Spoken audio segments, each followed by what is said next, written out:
Di dalam Alkitab, tentang berpuasa, tidak ada satu cara yang sama untuk setiap orang. Ini penting kerana setiap kita mengalami keadaan, situasi dan juga konteks yang berbeza antara satu dengan yang lain. Yang penting kita berpuasa. Dan apabila kita berpuasa, kita harus melihat dari segi tujuan, motif dan juga fokus kita.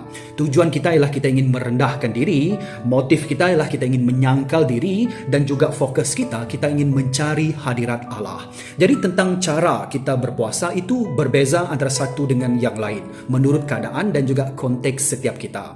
Ini penting kerana kita tidak mahu memanipulasikan Tuhan. Hanya kerana kita berfikir kerana kita berpuasa begini ataupun berdoa begini, jadi Tuhan harus melakukan ini dan itu. Itu ialah manipulasi. Kita tidak boleh memanipulasikan Tuhan.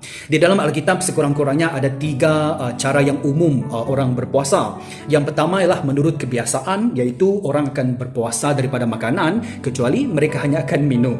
Yang kedua ialah kesederhanaan, iaitu mereka diet secara terkawal dan juga mereka tidak makan secara keterlaluan. Nah, ini kamu boleh lihat dalam contoh Daniel bab yang ke-10. Dan yang ketiga ialah mereka berpuasa secara keseluruhan ataupun sepenuhnya, iaitu mereka tidak makan dan mereka tidak minum. Nah, itu juga bergantung kepada berapa panjang, itu bergantung kepada keadaan. Contohnya kalau kamu lihat orang Nineveh dalam Yunus bab yang ketiga, tidak dinyatakan berapa lama.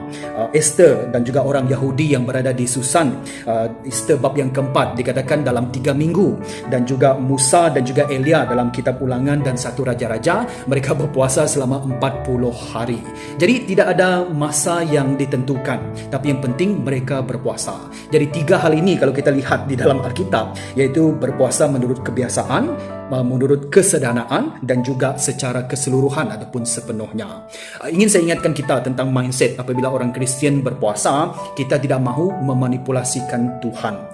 Apabila kita berfikir kalau saya buat begini, menurut hal begini, selama begini dan begitu, dan kita menganggap Tuhan mesti melakukan hal ini. Jadi itu memanipulasi. Apa yang kita harus perhatikan sebagai orang Kristian ialah kita mahu mencari hadirat Allah. Kita berpuasa untuk mengetahui apa yang Tuhan ingin lakukan dalam kehidupan kita.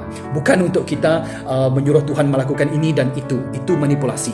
Kita mencari hadirat Tuhan. Kita berpuasa, kita berdoa, kita merenungkan firman Tuhan untuk kita melihat apa yang Tuhan lakukan ataupun ingin lakukan dalam kehidupan kita.